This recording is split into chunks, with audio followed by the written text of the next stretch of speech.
Seems like deja vu all over again. Wasn't I just up here? My name is Tom Finn. I'm the Director of Market Development for Medigate. This is Jonathan Elmer.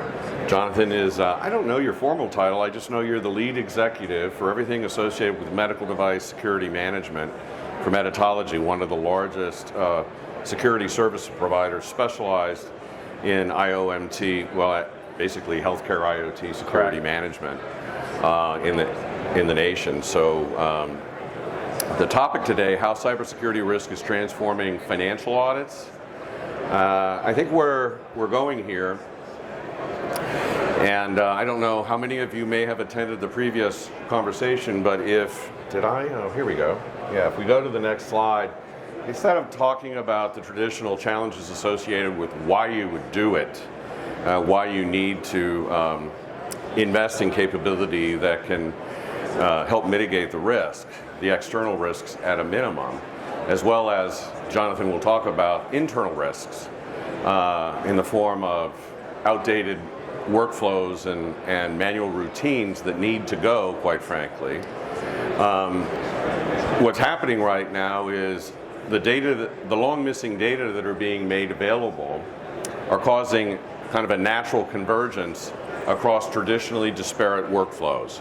And this is an essential improvement because it's creating leverage that is necessary to meet the scale of the problem, especially when you take into consideration how short-staffed most health systems are, the talent gaps that exist, and the need, quite frankly, for the right kinds of technologies to be delivered by experts in ways that upskill existing staff to meet the challenge, give them meaningful career paths void of some of these outdated routines. But I think that if we take a look here at the services and user journey alignment slide, I'm just going to reinforce the fact that across the continuum here, there are all kinds of different workflows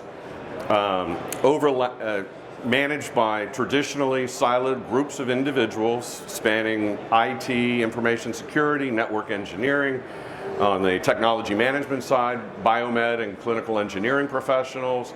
Right now, these data are becoming relevant even to supply chain and, to the point of this presentation, financial offices, who, by the way, as you know intuitively, have been driving these decisions all along based on regulatory pressures they may be feeling, or quite frankly, these days, an awful lot of pressure around trying to renew cyber insurance, or the impact, for example, of an evolving credit risk assessment that is impacted by the security posture of the organization. Security risk assessments are evolving, and again, this is something that Jonathan's going to discuss, as are the governance structures as these groups converge. So, Jonathan, why don't I let you go ahead and take it from there. Perfect. Thanks, Tom.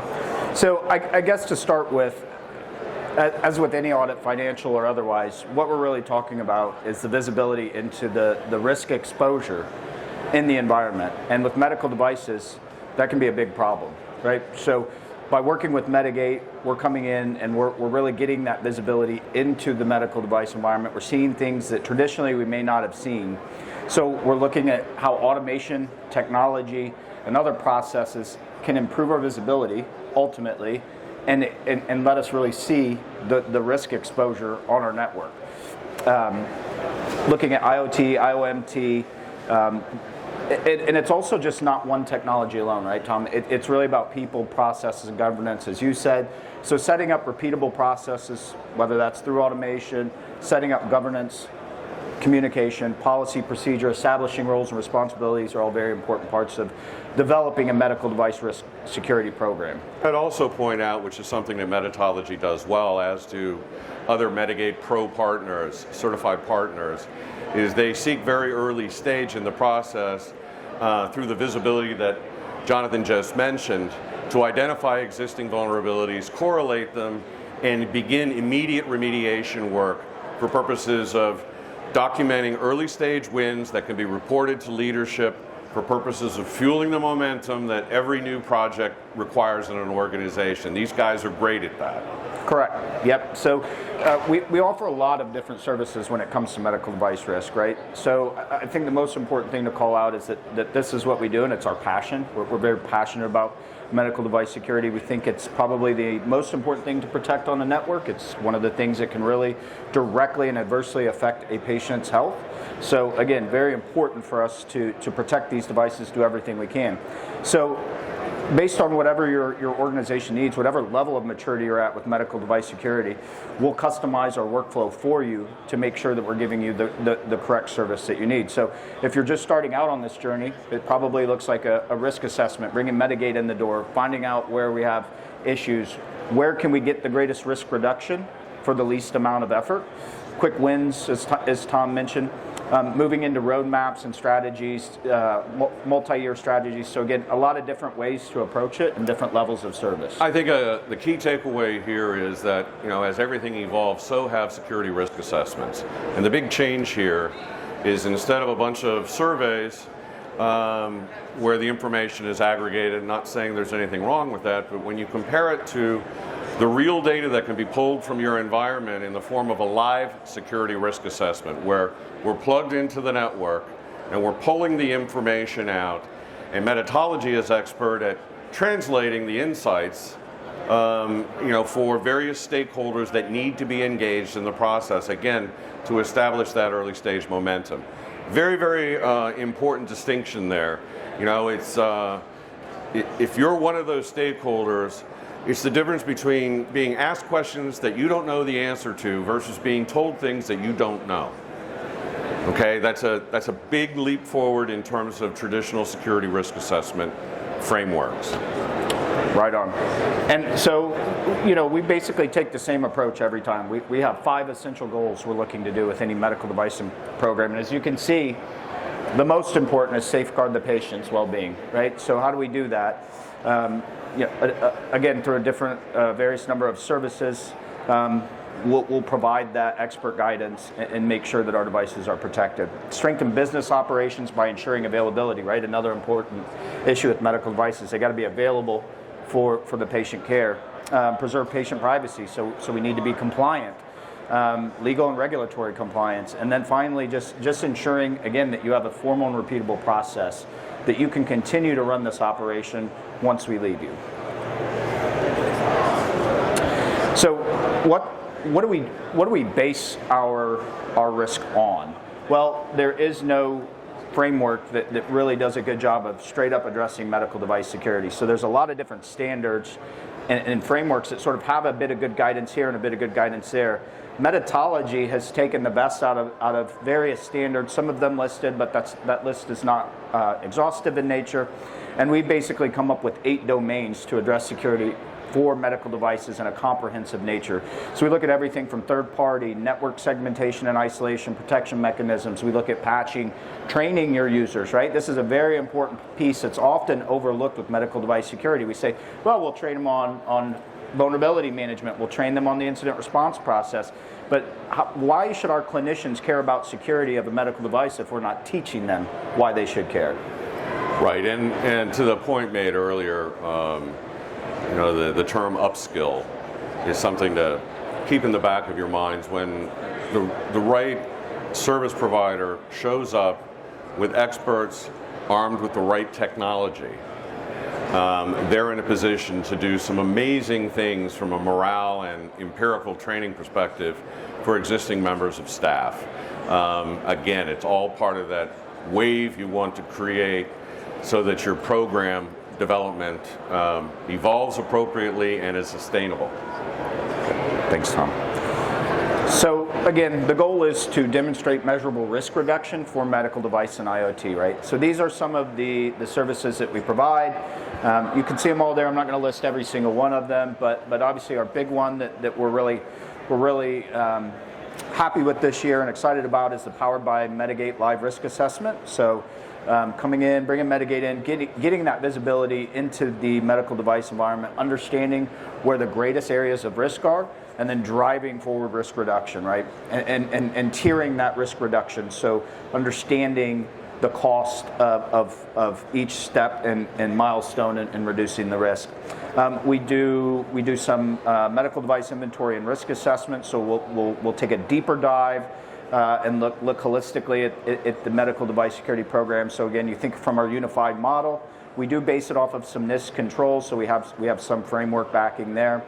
Strategic roadmap and implementation plan. So this is really, how are we going to get your program from, let's say, a 2- if we're talking about medical device security, to what's our objective, 3+, 4. Really difficult to get to 5 with medical device just based off the legacy environment, but we can get you to 3+, and we'll really customize that program to meet your strategic objectives.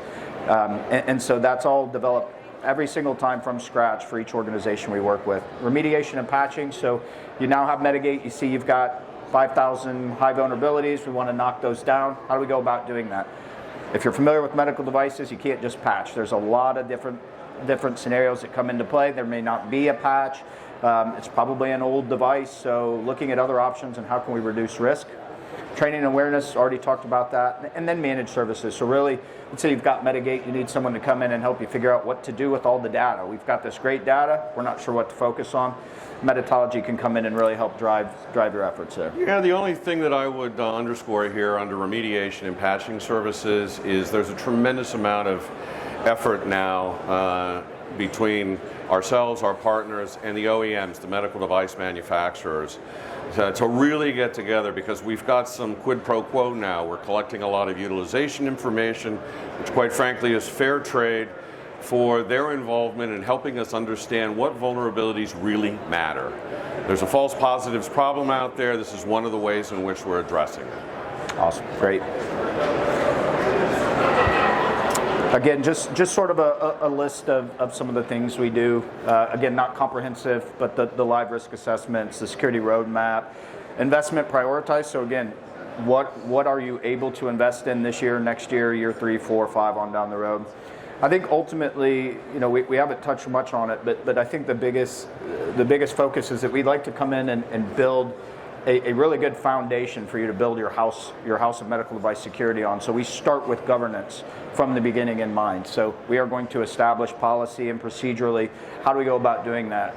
Trying to set up steering committees, setting up charters. We give advice to all of that, with the ultimate goal of, if nothing else, in that first 90 days, we're going to have a structured way, a structured approach, structured reporting on how to governance future initiatives. Yeah, and I think that you're shy about it, but one of the things that Meditology has done particularly well, and hence the title of the presentation, is articulate an advanced governance structure that allows for far more effective reporting to financial leadership, board level folks, because the financial audit committees in health systems are transforming now. They're getting people on those committees that understand or purport to understand risk at a much deeper level, and so the interaction cannot be reactive. The stakeholders that are on the ground doing the work need to be more proactive and understand how to communicate with those stakeholders. Correct. And finally, Meditology is a big high trust firm, so we're seeing companies and even healthcare providers that have traditionally shied away from doing high trust, that are maybe developing apps, or they're developing some in-house sort of solutions, whether that's telehealth or otherwise. And we're really targeting and coming in and focus. We've got to do a lot of work in their environment to get them ready, but we'll be able to laser focus that high trust certification on something like the application that they're looking at developing. So that's obviously an ultimate goal. And again, the visibility of Medigate helps us get there. So any questions? Come on, you've got to have one back there. I got so much attention. Well, thank you very much for your attention, and enjoy the show. Thanks, everyone. If you have any questions, come find me. I'll be here for the rest of the week. Nice job.